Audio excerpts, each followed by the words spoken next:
When going to Vietnam, especially central Vietnam, it is essential that you go to these two places. They're two cities and they're only 45 minutes away from each other.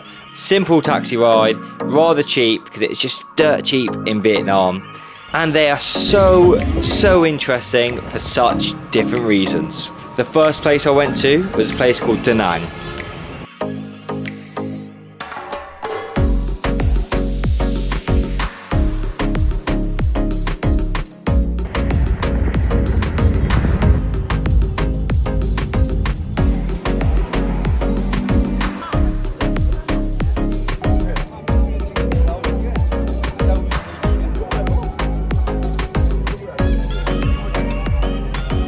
Which is described as the Miami of Vietnam, and you can tell because it's got a stunning beach which is just under a kilometre long, right by the city, and it is just beautiful. It's everything that you want from a beach: golden white sand, warm water, clear water. It is just beautiful, and as far as you can just see golden white sand to the left and to the right. Brilliant. It is just so spectacular.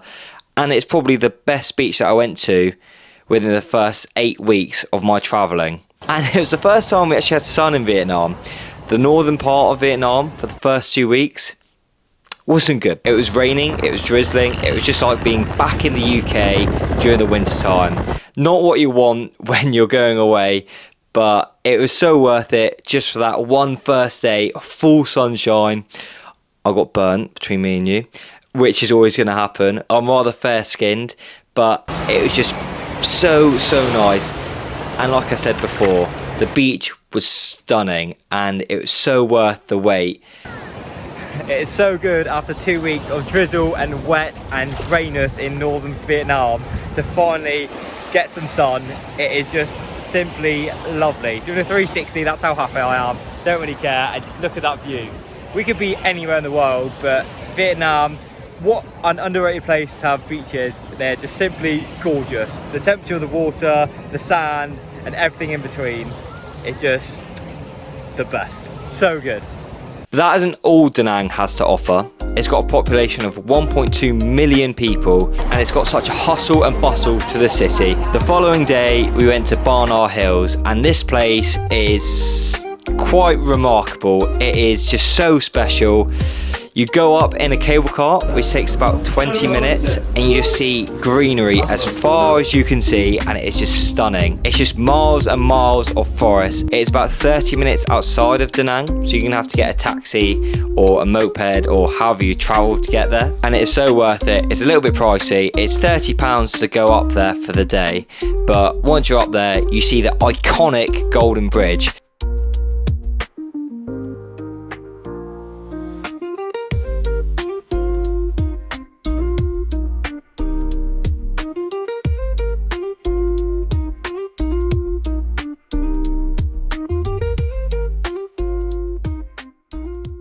At the top, it's a theme park with a European style, and it was okay. I thought there were better ones we went to during our travels, especially the one in Pho Quoc. That place was really quite special and remarkable, but it was just worth the £30 going up to see the bridge. It was sensational architecture to design it. It's 150 metres long, so you just have a quick stroll around it. Hard to get the perfect picture because it's such a tourist attraction, and I can see why, because when you're looking down over the valley, it is just beautiful. It is truly quite a sight. And if you like your beer as well, you get a couple tasters of their brewed beer, and we were lucky because we had people giving us tokens for free, so we were just going up for more and more, which was really nice. Great to have more free beer. Why wouldn't you say yes? And it was just great. The whole park as well is actually quite nice. You've got different towns from different countries. So you have a Japanese village which has a shrine, has a Japanese themed garden, and then you've got a French village, which Ba Na Hills used to be a French inspired town with different villages, but it got used less and less, and then it got turned into the theme park.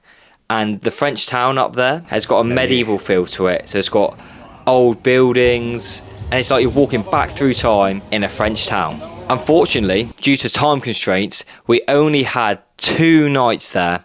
So we had the beach the first day to soak up the sun and just go to this glorious beach. And then the second day was for the big tourist trap of Barnard Hills, which I would recommend to go, but just be prepared to spend £30 and be rather hot at the top if you're going at a certain time of the year. But if I was there for longer, I definitely would have done the Marble Mountains. This place is meant to be absolutely magnificent, so big, a really great hike as well. A bit of regret that we didn't do it, but you just can't do everything when you're traveling. There's always going to be things that you miss out, and then you've got a reason to go back to. So that is my number 1 reason to go back to Da Nang.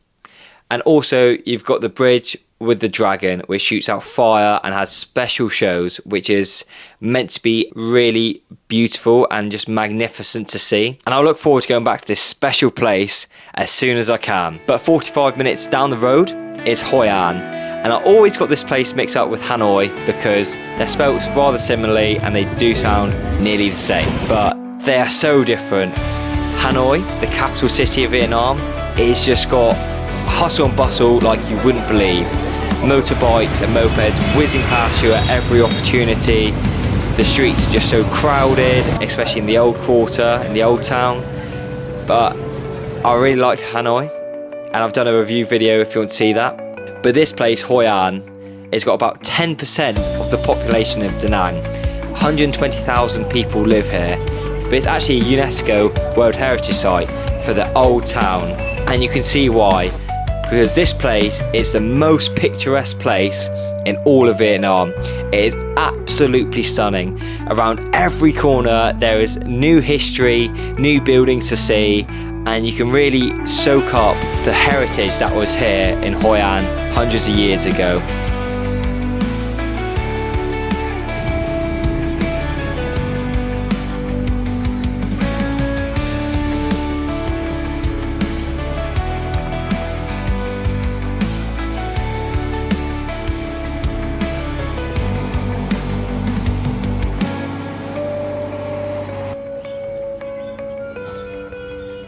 That is the main reason why people go here, just to take in the scenery during the day of the town. And then in the evening on the river, they have lanterns and boats bobbing up and down as the sun sets, and it is a stunning sight. It really is beautiful, and I'd highly recommend to go here just for that, just to see the sunset, have a beer on the side, have some delicious Vietnamese food, whatever you want, see the sunset come down and the lights get turned on. You are truly witnessing pure magic in front of your eyes, because it is just stunning. But for the reason why Da Nang is such a popular place for Barnard Hills and for the beach, Hoi An is so well visited because of the coconut boats here. That is the one thing that we really wanted to do when we were there, and it didn't disappoint. It was really cheap and it was just so much fun.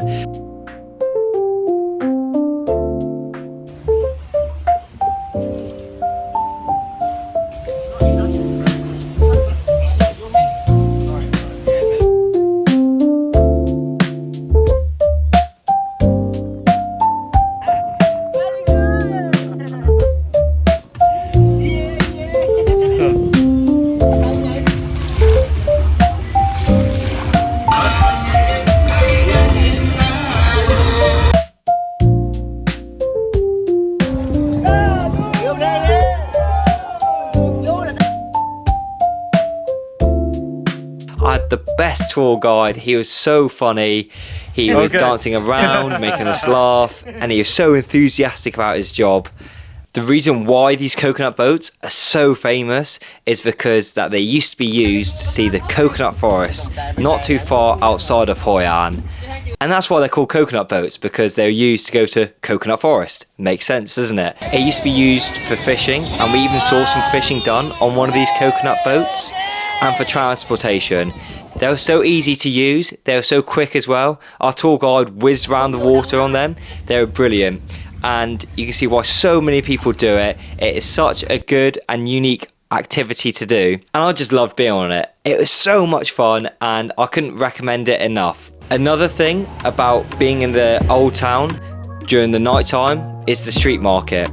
They have really unique foods, something that we didn't try. There's octopus tentacles there, which would have been a real delicacy, I guess, but an experience as well at the same time. There's just so many different street stalls. It was really, really great to see. I love a street market. Cheap food, cheap clothing if you want it, cheap everything if you really want it. If you look hard enough, you'll find anything you want there, really, within reason.